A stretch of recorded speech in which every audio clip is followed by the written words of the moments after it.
Allez, salut à tous et à toutes, bienvenue sur Expert Pilot School. Petite intro à bord d'une Formule 1 sur le Grand Prix, sur le circuit d'Imola. Vu qu'il y a eu le Grand Prix justement il n'y a pas longtemps, voilà. J'ai voulu faire le petit clin d'œil. Je tiens à vous remercier pour tous les commentaires que vous avez laissés sur ma chaîne. Ça m'a fait super plaisir, c'est super constructif. Merci du fond du cœur, ça m'encourage à continuer davantage. Merci pour vos encouragements, merci pour vos retours, voilà. Donc on va finir cette série que j'avais prénommée Les Basiques. Il nous reste 4 vidéos avec celle-là pour finir la série des Basiques. Donc on va aborder la première aujourd'hui sur le freinage dégressif, donc le freinage en ligne, la vidéo d'aujourd'hui. Il y aura la deuxième partie après l'inscription en virage. La troisième partie, les freinages spécifiques. La quatrième partie, la modulation du frein. Et la dernière vidéo, ce sera sur la sortie de virage, comment on sort d'un virage. Après avoir fini ces 4 vidéos, je vais sortir un nouveau format qui s'appelle les tutos top chrono. Ça sera des tutos qui se feront en moins de 3 minutes et qui vont reprendre toutes les vidéos que j'ai pu faire jusqu'à maintenant en mode simplifié. Ça veut dire qu'en gros, ça sera un format très court qui va viser un public même davantage plus débutant, voilà. Donc aujourd'hui on va s'attaquer à une grosse partie, le freinage. Donc la première partie aujourd'hui c'est le freinage en ligne. On va voir comment attaquer un freinage en ligne, qu'est-ce que c'est les spécificités, qu'est-ce qu'il faut faire, pas faire, et c'est tout de suite. Alors comment bien freiner en ligne, qu'est-ce que je dois faire quand j'arrive au bout de ma ligne droite pour être performant? Tout d'abord, pour être performant, je vais devoir passer le plus vite possible de l'accélérateur au frein quand je freine, pied droit. On appelle ça la phase d'attaque.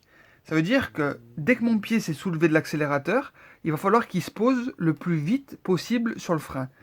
Et il va devoir se poser le plus vite possible sur le frein à la limite du blocage.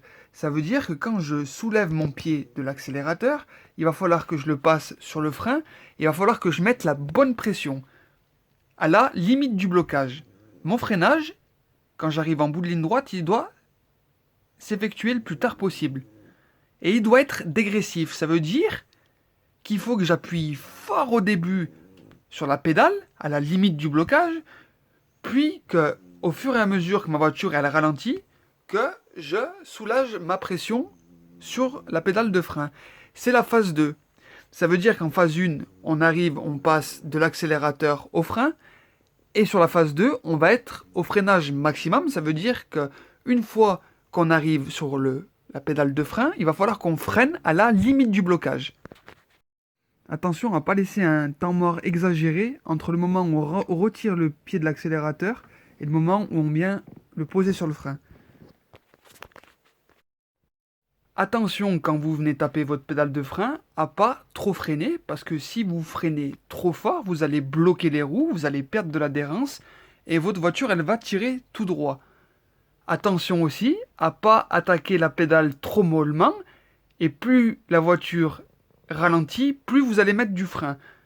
Ça s'appelle un freinage progressif. Si vous faites un freinage progressif, c'est-à-dire qu'au moment d'appuyer sur le frein, vous appuyez très peu, et plus la voiture ralentit, plus vous allez appuyer, le problème, c'est que moins votre roue va tourner vite, plus vous allez mettre du frein. Et donc, plus vous avez un risque de blocage en fin de freinage. Donc, pour résumer, je vais vous mettre des exemples vidéo. Il ne faut pas appuyer trop fort sur la pédale de frein, parce que sinon, vous bloquez vos roues. Et il ne faut pas appuyer trop progressivement, c'est-à-dire plus la voiture ralentit et plus vous allez appuyer fort sur le frein, sinon vous allez bloquer les roues en fin de freinage, voilà. Tout de suite, je vous mets quelques exemples vidéo.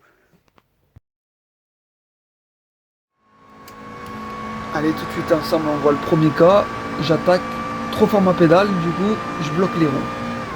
J'arrive. Et hop, vous avez vu, j'ai attaqué la pédale trop fort. Du coup, j'ai bloqué mes roues et je suis parti tout droit. À ce moment-là, je peux plus rien faire du tout. Donc maintenant, je vais faire un freinage qui va être trop progressif. Ça veut dire que je vais attaquer ma pédale de frein trop mollement. Ma voiture va ralentir et je vais être obligé de rajouter du frein. J'arrive à la fin de ma ligne droite. Je freine, j'attaque trop peu ma pédale. Je suis obligé d'en rajouter, mes pneus se bloquent et je finis dans le gravier. Et du coup, troisième cas, là où j'ai mon bon freinage dégressif, je vais attaquer ma pédale de frein comme il faut, à la limite du blocage, et ma voiture va avoir une zone de ralentissement nickel. Regardez, j'attaque la pédale, la limite du blocage, et du coup, je peux relâcher au fur et à mesure. Cette technique du freinage dégressif, c'est à mon sens la technique la plus dure dans le sport auto. C'est celle qui demande le plus de ressenti, c'est là où il faut être le plus fin. Du coup, le petit repère que je peux vous donner, vous saurez que quand vous avez fait un bon freinage dégressif, quand à l'attaque de votre pédale de frein, vous allez ressentir un léger tremblement dans le volant. Dès que vous aurez ce tremblement quand vous attaquez la pédale de frein, vous saurez que vous avez fait un freinage dégressif parfait et que vous êtes à la limite du blocage des roues. La limite du blocage des roues, elle se traduira comme ça, des petites vibrations dans le volant, voilà. Alors maintenant qu'on a vu qu'est-ce que c'était le freinage en ligne, ce qu'on devait faire, ce qu'on ne devait pas faire, on va parler de course de pédale. Alors qu'est-ce que c'est que la course d'une pédale? Ce qu'il faut savoir, c'est que toutes les voitures, elles sont pas faites pareilles et toutes ont une course de pédale différente pour arriver à la limite du blocage. La course d'une pédale, c'est la distance que va mettre une pédale pour arriver à la capacité maximum de son freinage. Sur certaines voitures, il va y avoir une course de pédale très petite. Et sur d'autres voitures, on va pouvoir avoir une course de pédale plus longue. Ça, c'est à vous de trouver la limite de votre pédale, en fait. Si je vous prends l'exemple de la Lotus GT4 et de la Nissan GT-R en mode GT3. Ces deux voitures, j'ai choisi ces deux voitures parce qu'en fait, elles sont opposées. Sur la Lotus GT4, on a une course de pédale qui est très mince et la voiture elle est très peu aérodynamique. Et sur la Nissan GT3, on a une course de pédale qui est très longue et la voiture elle est très aérodynamique.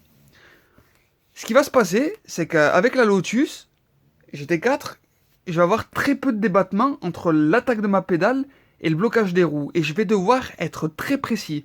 Ça veut dire que je vais devoir avoir un geste au moment où je vais passer sur les freins, très incisif, mais très précis. Si je mets un peu trop de frein, je vais bloquer les roues. Alors, cette voiture, elle pardonnera pas. Maintenant, avec la Nissan GT3, j'ai une course de pédale qui est très longue et la voiture, elle est très aérodynamique. Ça veut dire que je vais pouvoir appuyer à fond sur la pédale et que je vais pas bloquer les roues parce que l'aérodynamique associée à la puissance de freinage très forte qu'a la Nissan GT3 va me permettre de pouvoir freiner à fond sans bloquer les roues.